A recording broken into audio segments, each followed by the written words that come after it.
let's tackle the story of the patient that was abandoned at Gomoa, Ojobi. Now, GII has come out to say, and I'm going to read a quick article for you. There's a lot of stories in the papers this morning on that. I'll touch on them briefly. But let me read this one from you, for you, by the what it says here on the where do we have that? Okay, quick one here. Let me just quickly get to it. The Ghana Integrity Initiative has issued, they say that, an ultimatum. They say that the Ghana Integrity Initiative questions 30-day ultimatum to find a solution to abandoned patient. This story is actually on the publisheronline.com. And let me just quickly read that for you. I won't read the full thing, but I'll read enough. Well, it's a very short article. So, the executive director of the Ghana Integrity Initiative, GII, Mary Awelana Adam, says the 30-day time frame given by the Ministry of Health to the Ghana Health Service to deliver a detailed report on the investigation into the supposed abandonment of a patient at Gomoa, Ojobi, in the central region is too long, which can be worked on within a short period instead. Now, speaking on Joy News, Madam Mary stated, in this case, 30 days to what?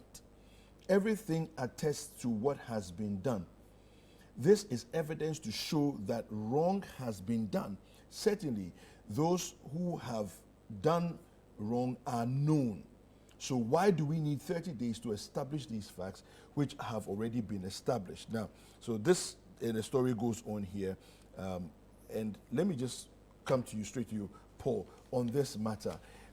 Where are we going with this? The issues have been established. The patient was left by the roadside in a bush. That's the initial report that came out. She was not left in a compound house. She was not left in the care of someone else. She was found dead in the bush with a wheelchair by her side, with POP on both legs. This is the condition in which she was found. The trauma hospital has written a report, but before I read a bit of that for you, let me hear your thoughts. Okay. Once again, may her soul rest peacefully. It's rather unfortunate. We had to see that, and Ghana currently has become a laughing stock in the eyes of the world because they've seen that we do not place premium on the life of any of our citizens, right?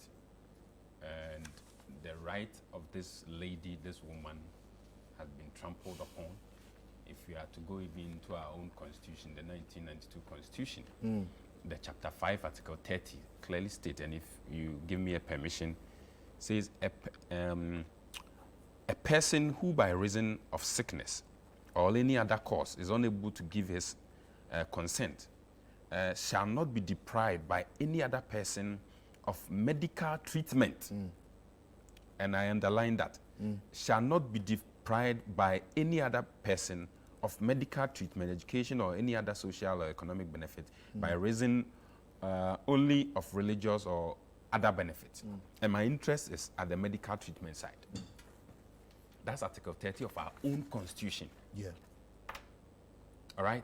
There is a charter that the Ghana Health Service operates by. And one of it is that we strive to work towards ensuring that the right to protection from discrimination based on culture, ethnicity, language, religion, gender, age, and type of illness or disability. And here, illness and disability underlined. This is a lady who had an accident. The claim is that she was taken to the Ojobi Medical Health Center before being transferred to the trauma hospital at Winneba. I've been to the trauma hospital before. A couple of months ago, one of my brothers wasn't well. We were in Winneba for a project, and so I had to rush him over. And it's a very big hospital, I can tell you. I was there when it was first opened. Oh, okay. So I've seen the whole thing. Right, I went to photograph parts of it and all great, that. Yeah. great. As a reporter. No, back in the day when I was working as a photographer, so there was a, Great, a job great, opportunity great, to photograph the place. Okay. So I know how, some of these things work. And one would have expected that as a hospital, for that matter, a specialist hospital, you would have either retained the patient or referred the patient to either the police hospital or any of our social services, to deal with. Okay. You claim that the patient was well, and so you discharged. But if indeed the patient was well and being healed, why leave her at the mercy of the weather? Yeah. Is there no other place the patient could have been taken to where the chiefs in the community consulted? Any of the opinion leaders? Were they even aware Exactly. that somebody has been brought like this? This is a human being. All right? For no fault of hers, she went through an accident. For no fault of hers. And the same thing with our roads. And the kind of vehicles we allow even on our roads. The state has failed this lady. Ghana as a country, we have failed this lady. And this lady's death is upon all of us.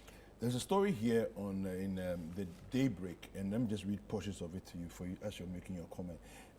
So, according to the medical director, Dr. Pratt George Kwame, he issued an incident report on the alleged abandonment of a patient in the bush by the hospital. Now, it says, according to Dr.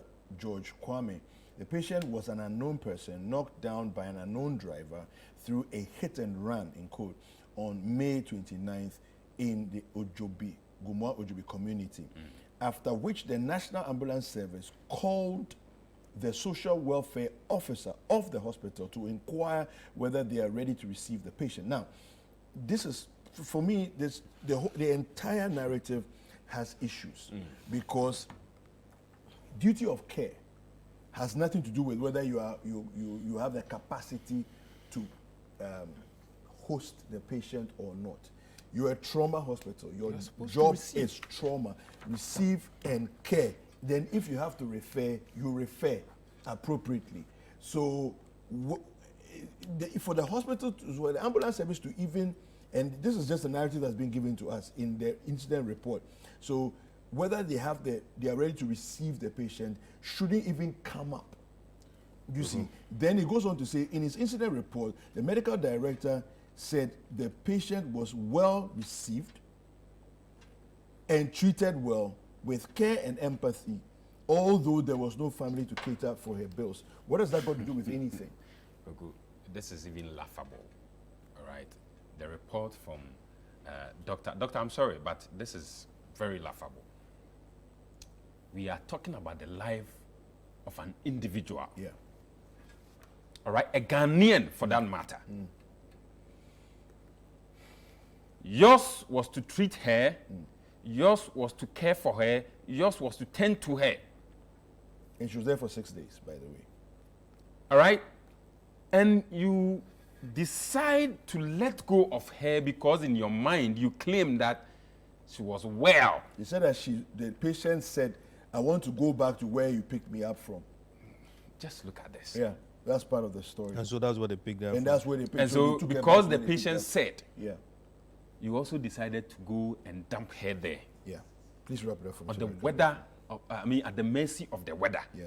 And mind you, we are in even a rainy season. If she was even kept under a shed, perhaps she would still be alive today. I think it's irresponsible unless The you hand it negligence over and recklessness, on the part of our medical officers ought to be checked.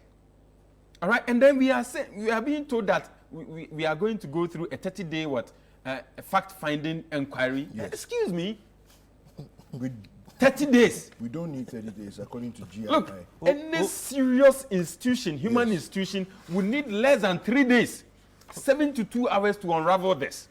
Who came Why out? do we need 30 days? Who came out with the 30-day?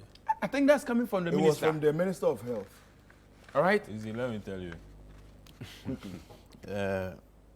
Most Ghanaian medical professionals have lost interest in their job. Why would you say so? Lost interest. They've lost interest. Really? I remember recently I took my wife to a hospital, Legon Hospital. I mean, not the GM. Oh, okay. And then while my wife was being attended to, one doctor walked into the consulting room, and then his word, I mean, the conversation between him and his colleague, you know, went on for a while. Then all I heard was Ejuma Funwe.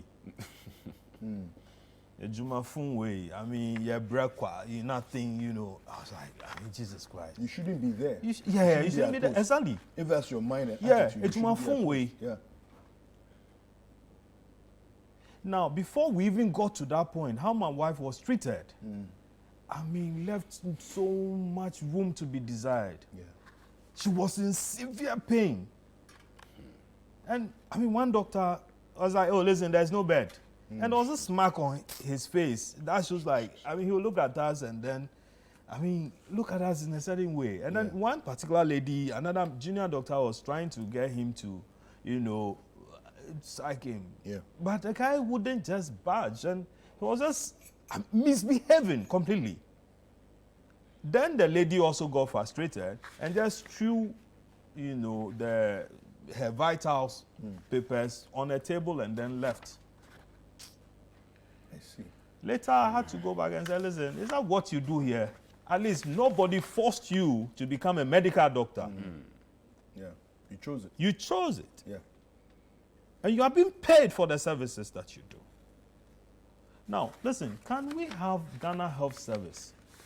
Do you know, I mean, having some customer, you know, service mentality in dealing with people? I think the problem is that accountability is almost zero. Nobody is sacking And anybody. that's why this goes on. Because, look, remember the no bed syndrome Yes, exactly. issue a few years ago? We went hard at Yes. it for weeks, you know. All of these things lend to the fact that it hasn't gone anywhere. We are still in the same Has place. it been resolved? No, it hasn't. Listen, That's what I'm people saying. are still It In hasn't the, gone in the anywhere. case of this Legon Yeah. thing I was telling you Yeah. about, then the guy at the point I said, Bibinia, they should go and talk to the vice chancellor to come and deal with it, or they should go and talk to the medical director to come and deal with it. If Legon Hospital, that is supposed to be attending to university students and then the university community and Yes. so on. Yes. This is the mentality of the health professionals there, bro. Or They some, were- let me say, they- some of the health professionals there. Yeah. Then We're in trouble. we are in trouble. Yeah. We are in trouble. What sort of training are you giving? Because at the end of the day, these are the same people who go to the medical school to go and teach. Yeah. Do you understand? Yeah. I mean, listen, you have treated a woman with 2 broken legs. How do you discharge a How do you person? discharge I mean, a it's woman like madness. that? And then you drop her wheelchair next to her No, let's assume she was sitting in the wheelchair to go where? and she you know, inadvertently I mean, fell out. To fool herself. At the time you were dropping her there, or you picked her up from the hospital, you see that this doctor, I mean, if I were the Ghana Health Service or the president, I will sack maybe the director before and then have him also sacked. Because you see, this is a cock and bull story. Do you know why? Why? When they were picking the guy from the hospital, the lady from the hospital, she was conscious. Yes. She could have told you, send me free her. Yes. Do you understand? And that take me here, you will see my family members there. And so that if they are minded, they could pay my medical bill. Yeah, but the claim was that she said, drop me off where you picked me up It is from. not about where she says you should drop her. Because you are a professional. Yeah. All right, gentlemen. Unfortunately, we have to leave it here. Thank you very much.